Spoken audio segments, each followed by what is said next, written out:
Sustain 267. It's time for Sustain 267, and with me I have our very own climate activist, Nicole Rombe. Welcome back. Thank you, Lerato. Good morning to you and your listeners. How are you? I'm fantastic. How are you? I am quite all right. Can't complain. So today we're talking about World Day to Combat Desertification and Drought, right? So what is the significance of this day, and why should it matter to us here in Botswana? Okay, so this day is observed every year on the 17th of June, and essentially what this day does, it raises awareness about desertification, land degradation, and drought, all of which are real phenomena and growing concerns here in Botswana. I'm sure we've all noted that Botswana has been getting drier, it's been getting hotter, where about 70% of Botswana is covered by the Kalahari Desert. And with increasing pressure from climate change, overgrazing, deforestation, our already fragile lands are becoming more and more degraded. So this not just only affects the ecosystems, but also the livelihoods, especially for communities that rely on agriculture and livestock, which is quite a bit of livelihoods in Botswana and communities in Botswana. So this day is essentially just a reminder that restoring land is not just an environmental issue, but it's a developmental priority. Now, you highlighted a little bit about the main causes of Yone desertification and drought in Bida, right? Now, how is this really impacting, especially the communities in our country, particularly, I would like to say, in rural and farming communities? I'm so glad that you mentioned the rural communities, because these communities are very dependent on agriculture, and the impacts that they face, they're both environmental and economic. For example, I'm going to give examples with farmers in areas like Boteti or Kwening and Hansi. Research has shown that they're seeing reduced pasture for their livestock and declining crop yields due to the soil infertility. So water scarcity is also becoming more severe. Some communities are relying on seasonal pans and boreholes, and these pans and boreholes are drying up more frequently, leading to food insecurity, which therefore leads to loss of income. And some people even migrate from the land itself because they're looking for better. So women and youth, who are often at the forefront of small-scale agriculture, are especially affected because that land that once supported them is no longer productive. So what now? That's a very good question. So what now? Are there any local efforts, especially as Sustain 267, because this is the kind of work that you do? Are there any local efforts or success stories in BW that you've come across that are addressing this issue or improving resilience to drought? Yeah, for sure. And they show that change is possible. I'll give an example with the Ngambilan community because I'm currently based in Maun. So one example is the Ngambilan community-based rangeland management project. So in this project, local farmers are working together to control the grazing through things like rotational paddocking, allowing the vegetation to regenerate, right? In the southern district, we have farmers that have adopted conservation agricultural practices, which involve minimal soil disturbance, mulching, and water retention methods.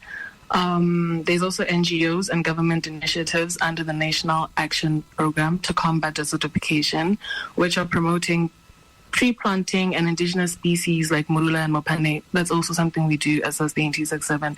I think the main thing is people don't realize that it doesn't have to be a huge change. I'm not saying that we must go to ministers' doors and knock on them and be like, I demand change, give me change now. It can be as small as volunteering in a cleanup campaign, that goes a long way. Supporting reforestation programs, that goes a long way. Reducing firewood use, that goes a long way as well. So, yeah. You mentioned just now, highlighting some of the things that I could do, especially if maybe I'm listening in and I'm not really into farming, or I'm not, this is not my line of work, right? But I may be at home thinking or at work thinking, what are some of the call to action that I could play a role as, a citizen of BW, especially the youth, in reversing land degradation in Botswana? You mentioned things like less use of firewood. Then what do I do in replacement of it? You also mentioned things like participating in a cleanup campaign. What more can I do?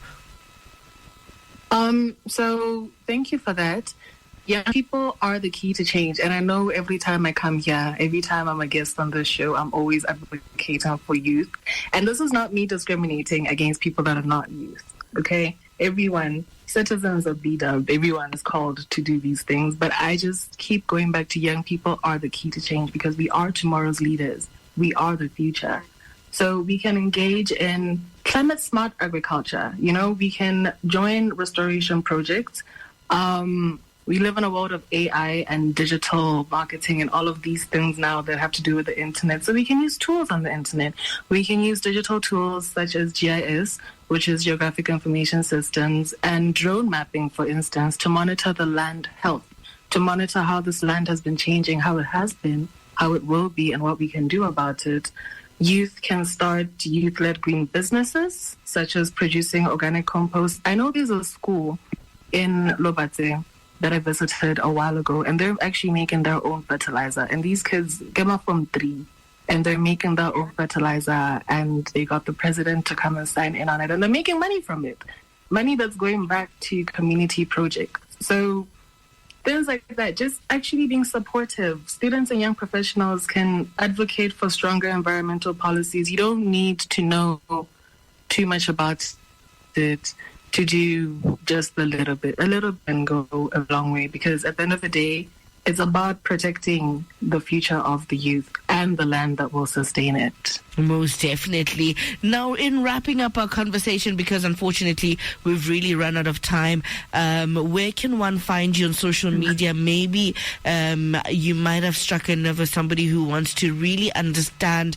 what you're talking about, but also want to really implement some of the call to action that you speak of, and try at home first, and then maybe even influence their own community. So where can one find you on social media?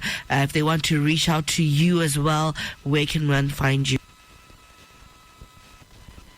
So for Sustain 267, we are Sustain 267 on every platform. That's where you can also find the community cleanups that we post about. You can find the programs that we'll be running to educate youth on what they can do. Sustain 267 everywhere: LinkedIn, Instagram, Facebook, and we have a website too. And then if you want to reach out to me personally, it's Nicole Rombe everywhere as well. On LinkedIn, it's Nicole Rombe. I'm not really on Facebook, but you can find me on Instagram at Nicole Caitlin. And yeah, I look forward to hearing from people. I really do hope you reach out and just engage with us. Thank you so much, Nicole, for coming through. Please enjoy the rest of your day. Thank you so much, Lerato. Thank you for having me, and enjoy the rest of your day.